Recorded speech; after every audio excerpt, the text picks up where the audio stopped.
Chapter 12. Raw Brutality. Prepare yourselves. You have picked a terrible person to jump. Don't give me that look when I know you don't have the stomach to sit through raw brutality. Hours passed, and after the last of the bottles of wine were consumed, and after the final game was played, Ted moved around to one of the windows, staring out at the window, looking down at the city lights illuminating the empty city streets. He could hear some background talking as Tim and Brian were leaving Jennifer's Seaport District apartment. Jennifer was engrossed in a conversation with Michael, and they seemed to be getting along quite famously. Samantha walked over to him with her glass still half full. He turned to her, thinking he mustn't let his guard down around her. After all, she was the one who got him involved in them initially. She could pry out of him secrets he wanted to remain hidden. He didn't want to know them himself. She joined him, sitting on the wide windowsill. She returned his smile back to him, and he thought the smile was genuine, with authentic happiness and sincerity. She said, "Ted, I have a question, and I hope I don't come off as offish. I hope you don't mind." "I don't mind at all. The moon is out, the wine is delicious, and any matter of question is allowable." He smiled, and yet he felt exhausted. "But because a question is allowed, it doesn't necessarily mean I'll answer." "Okay," she replied. He could tell she was put off by his answer. Perfect. "We didn't do anything to offend you 2 weeks ago, did we? We were concerned that something might have happened to you when we didn't see you, and we were especially concerned when Jennifer told us you would be here at 1 and still no response when you were late." She let out a nervous laugh. "I think Jennifer thought you might have died on the way here." "Well, as you can see, I'm here now and not dead," he replied. "I didn't mean to cause concern, as I did not come to think me to be part of this, how does she put it, part of this dysfunctional family. As such, I didn't think my absence would play a major part in your day's concern, as you and I only met 3 weeks ago." "Okay," she nodded. "Then do you consider yourself part of us, then?" She looked at him seriously. "Answer me honestly. You have a hiddenness about you. I'm having a hard time reading you." He smiled.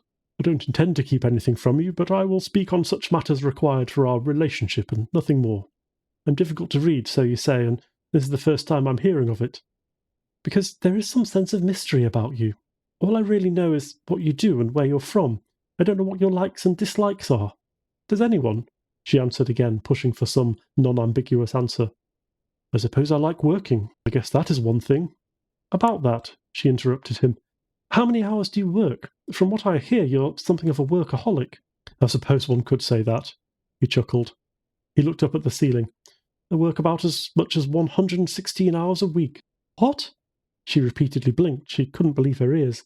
"Can you repeat that?" 116 hours a week, he answered. He was careful to retain that smile. "I thought that's what you said. How can you possibly maintain that?" she exclaimed. "Do you even sleep?" "I sleep enough," he replied.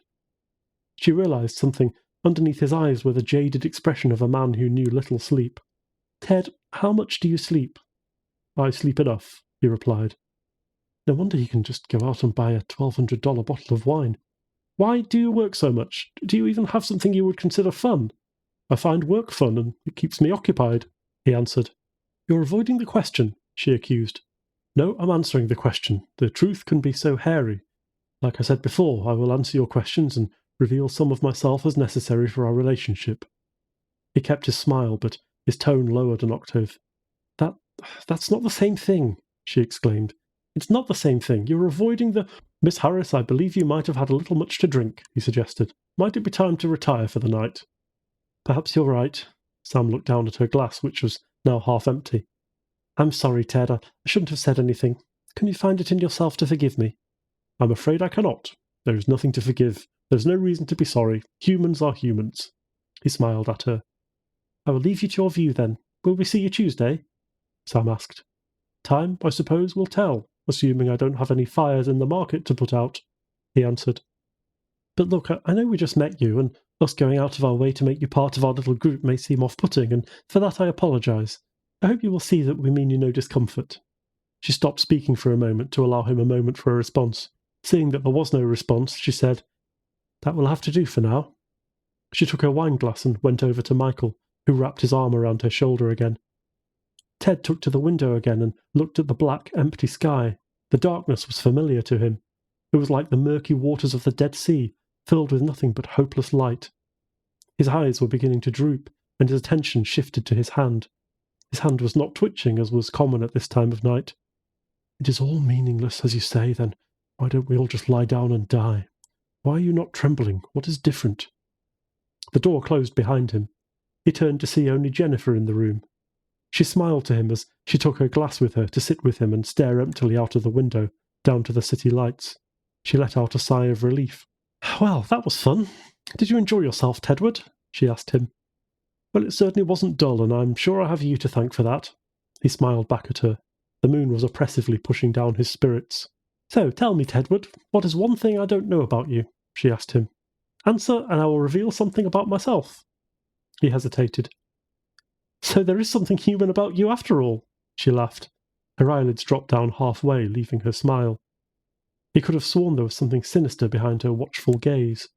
"Well, I suppose it's been a while since I've played 20 questions, but I can't help but think that's not how it works," he chuckled. "I suppose you'll have to ask me something specific, isn't that how it works?" "Okay," Jennifer smirked. "So that's how it is, you sly little fox." "I think I'm much closer to a wolf," he joked. "Perhaps a wolf raised by foxes." She let that sink in. "Well, my dear, so I'm a deer now." "You are whatever your sweet little self wants to be. You be a deer, a fox, a wolf, something else of some other cute little characteristic attributed to all animals. So here's my question, and forgive me if I already asked, but I cannot recall. Have you any siblings?" "There are those that I would have called brother and sister," he answered. "Well, were they half-siblings, full siblings, adopted?" "I suppose you could say they were adopted siblings," he answered coldly, but he retained his smile. "Now, Tedward, I believe it is your turn to now ask me a question. As reserved as you are, surely you have a question." "I have many questions," he replied. "Sadly, very few, if any at all, involve people." "Then I beg you to make a question for me. What would pique your interest about me?" She leaned closer to him. "What are you doing, Jennifer?" "I suppose this one I could ask. What do you find peace in?" he asked. Revealing nothing else, he merely retained that smile as he asked it.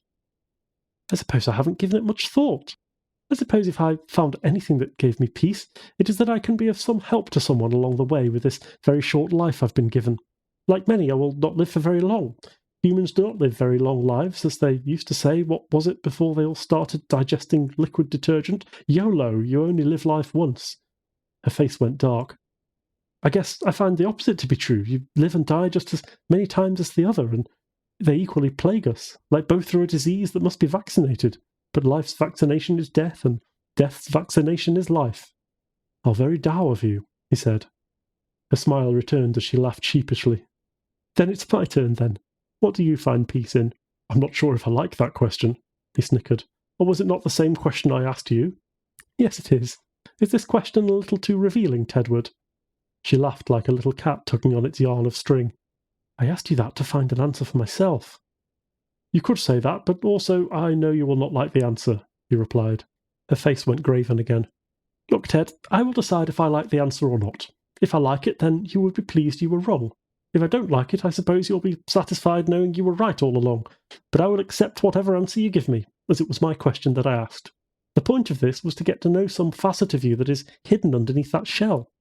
They say darkness loves company, but it hates what's on the surface, as the surface is where truth lies."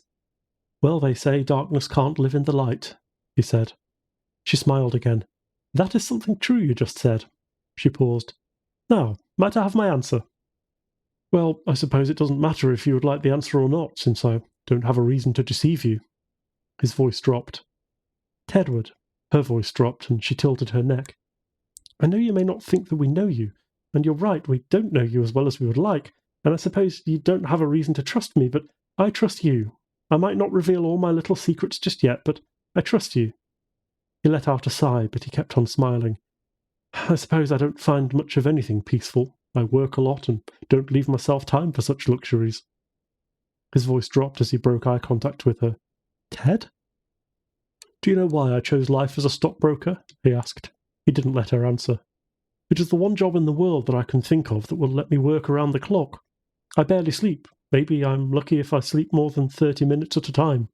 He paused, looking back into her eyes, trying to analyze her reaction. She patiently waited for him to finish, looking him in the eyes, nodding. "I have no peace within myself, so I drown myself in work, hoping to keep my mind occupied." "Does it work?" she asked. "Yes," he replied. "Is it worth it?" I don't know, he replied. I think I've spoken enough of myself for one night. I think it is time for me to go back. Home? She asked. That is such a funny word, he said, standing up and leaving his wine glass on the nearby coffee table. I've been in many countries and moved countless times. I don't think I've ever been to a place I would call home. Frowning, her eyes glazed over. Ted, that is so sad. She went to grab his hand. He pulled it away. Look, before you go, and I know you must be eager to leave, perhaps it was wrong for me to push you to come tonight. Perhaps it is my fault, and this was wrong of me. I didn't know that bringing you here would bring back so many memories, painful, and reminders of what you once had, or never had, and may never get the chance to feel again. She sucked in her teeth as she looked him carefully in the eye. He took a step back. I know I can't imagine what it is you missed because I don't know you, and I'm not going to pretend I do. I will say that I want to know you. Now, I'm sorry for pushing you to come, and I hope you can forgive me. I want to know you more, and I hope that I've made it clear that I want to be your friend, and I'm not going to push you any more to tell me what you don't want me to know. I thank you, Jennifer, he answered. I must be going. He turned around and walked to the door. Ted, will we see you on Tuesday? She asked, just as the door was still slightly ajar. Time will tell, he answered truthfully.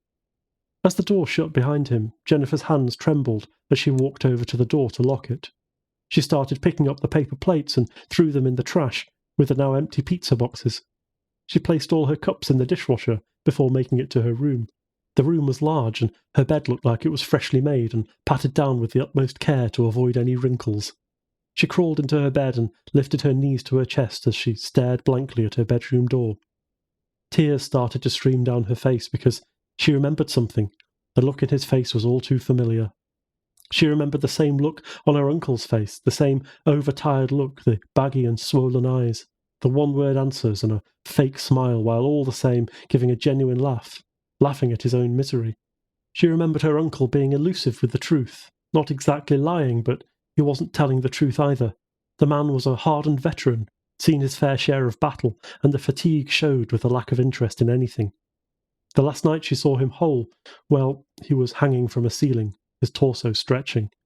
No one knew, or no one made known how long he was hanging there, but if he was stretching, Jennifer knew it was quite some time before anyone made the effort to check in on him.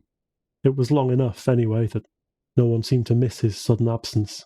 Even if just for a moment she saw the ragged look on her uncle's face to match perfectly Ted's face, and then she knew that Ted was hiding something that he wanted to keep hidden. Some mischief, regret, trauma. But the Ted she knows is not Ted as he truly is. He wore a fake smile, the social bandage to put on a show, to show everyone he's fine. But it was nothing more than a mask. And underneath that facade was a festering wound, and it hurts. Damn it, it hurts. She felt a part of her heart in agonizing pain, and she knew there wasn't anything she could do, but she wanted to do something. But what? Ted inhaled deeply, gritting his teeth as he leaned against the back of the elevator all the way down. He started breathing heavily as the elevator lights blinked from floor to floor. He glared at the lights as if they mocked him. His fist clenched until he reached the bottom. The elevator bell shot through his head. He took a deep breath and again hid his misery.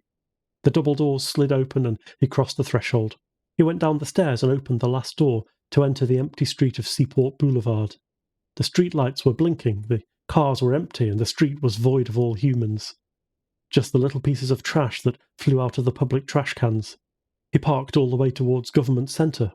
He walked west, following the many empty buildings, burger joints, coffee shops, ice cream parlours and fisheries. The moon beat down on him, and not a star was in sight. He held that same defeated smile as he walked down the boulevard. He took deep breaths through his nose until he passed the bridge across from the Boston Tea Party Museum. He smelled something foul in the air. He looked behind him and he could smell the stench of something that was all too familiar to him. Blood. They say that blood doesn't smell like anything, but he'd been around too much of it to know better. Someone without a strong sense of smell can't smell it, that's for certain, and those with a good sense of smell might miss it with the other smells in the air. But he can pick it out, because it smells like raw hatred.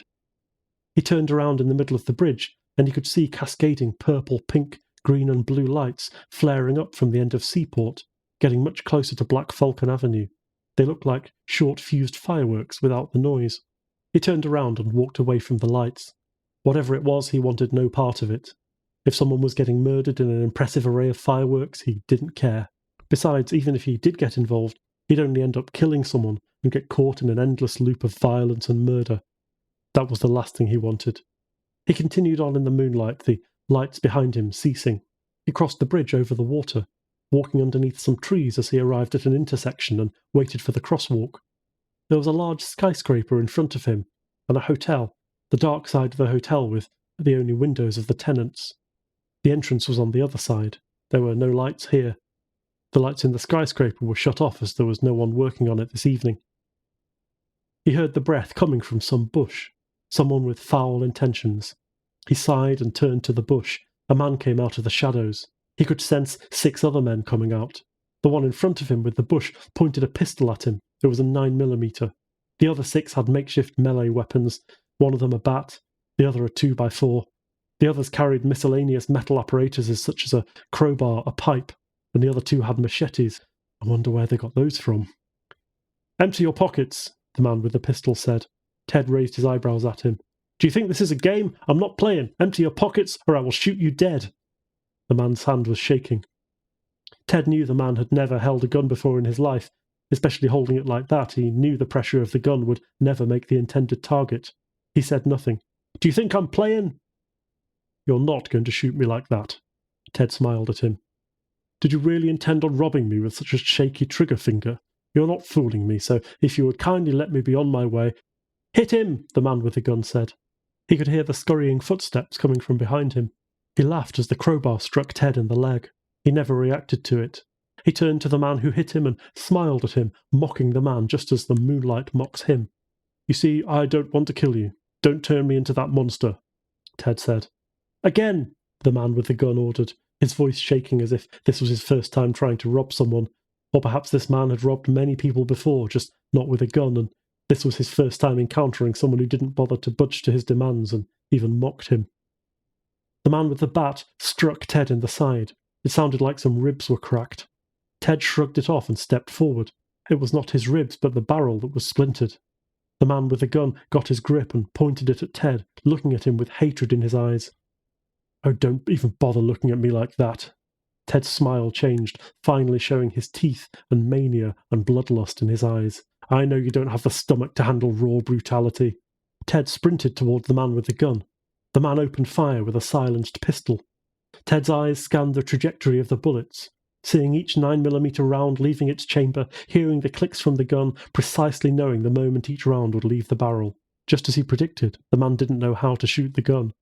Ted followed his bullet lines to avoid being hit, and with a gunman as inexperienced as this, there was no need to try to catch any of them. He heard the footsteps of the 2 running behind him, trying to stop him from getting their ringleader. The gunman's face contorted, clearly surprised. The clicking trigger of an empty gun being repeatedly pressed was like a countdown. The ejection port was pushed back, and the inside of it was smoking. He dropped the gun and stepped back, his face turned to that of a scared old man. "I'm sorry, I was Fat chance, and you're too late." Ted was right in front of him. The warmth left the air, and everyone could feel it. His left fist, and up to his arm, revealed blue veins, glowing in the dark as they came to swing a haymaker, and with his right leg he kicked around to the side. The gunman was spinning in a cartwheel in the air before hitting his head on the sidewalk. With his same leg, the blue veins appeared as he brought it down to the skull of the gunman, crushing it instantly. Blood and bone smeared on his shoe and the sidewalk. He swiftly jerked to the side, turning around, missing a swing from the crowbar. The man with the bat swung at Ted again. He caught the splintered end with his now glowing hand. He kicked the man's elbow with his right foot. Crack! The man's forearm broke, letting go of the bat. Ted swiftly moved the bat into his hands, turned it around and stabbed the man in the shin with it. The crowbar came swinging again. Ted moved to the side to avoid it and kicked the man hard with his left foot, sending him into the street. The 2 men with machetes were close, swinging them in unison to either side of him to cut him off from dodging to the side. Ted looked closely at them. He moved off into the side, grabbing the machete from one of their hands, stabbing the other with it, pulling it down until his guts spilled onto the ground. He took his bloodied hands and pulled them around the other man's head and twisted it backwards. He missed the other man with the crowbar, running up at him from the street. "You bastard! You killed them!" He swung the crowbar in many directions, furiously. Ted sighed as the man came in grabbing distance, He heard the disturbance in the air of the crowbar parting it in front of him. Ted thought for, if only a moment, this would kill him, but then why should it? When everything else failed, his heart pumped blood to his head. He snarled at that man. He sidestepped, deflecting the crowbar. He heard the rev of an engine. His eyes scanned the street, seeing a parked car turn its lights on. He ignored the car and returned a hateful glare at the man. Death surrounds everything I touch. His left arm lit up with his grey veins. The crowbar swung downward, and Ted blocked it with his arm, and the man's arm was jerked back as the crowbar was vibrating violently in his hand until he dropped it. His eyes were bulging out of his skull as Ted seized him by the throat, lifting him up. The grey veins turned their colour back to blue. The man could feel the strength of his fingers digging into his throat. He clawed at his hands to get free, but Ted's strength was beyond human. The car's tyres screeched. The man's life was fading. Ted's eyes shifted towards the car speeding its way to him. He snickered as the man's arms dropped down lifelessly. He smiled, sneering at the car. If you intend to run me over with that, you'd better be wearing your seatbelt. Ted's blue veins glowed from his hands, crawling rapidly into the corpse of the man he now held. This man was like an extension of his arm. The car sped towards him, the wheels moving round and round as it screeched, staining the pavement with its black rubber tyres. He smiled as he thrust the corpse into the front of the car, crunching the hood, blood spattering everywhere. The car came to a screeching halt as the front of the car dented into the axle, sending both front tyres spinning off. The crunching metal filled the air as innumerous shards of glass started falling into the air like sweet, bloody snowflakes as the driver ejected through the windshield. Ted picked the flying driver out of the air by her neck as he let the other man fall from his grasp. The car flipped over him and crashed into the highway, slowly scraping and sparking down the pavement, followed by a trail of streaming gasoline. The woman was still conscious, still in shock, as she tried to grab hold of his hands to release herself. There was nothing she could do. The veins entered his right hand again, pushing itself onto her neck. He squeezed her neck tighter. She tried to cry out, but her windpipes were crushed, and she could feel the man's grip touch her spine. Her eyes started gawking extensively as her mouth desperately tried to scream. There was one man left, too scared to scream, too horrified to run. He squinted as he tried to pull out the splintered bat from his leg. Grunted. Ted briefly turned, and to him it seemed this other man wanted to help his driver. Ted curled his lips, seeing the despair fill his eyes, because there was no fighting against something or someone who even hell rejected. Crack! Buckle! His arms and legs fell lifelessly. He squeezed her neck tighter until her eyes were pushed out of her sockets, hanging on by its retina. He threw her to the side. She rolled over like a rag doll. He started laughing. With blood on his hands and feet, he was laughing. Whoever they were, they picked the wrong man to try to rob.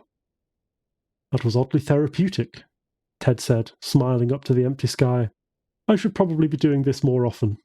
He turned to look at the petrified survivor. Whenever you find a man filled with murder in his heart, you stand aside. Ted's shoes lit up with his veins, and he sprinted through Seaport Boulevard at an inhuman pace.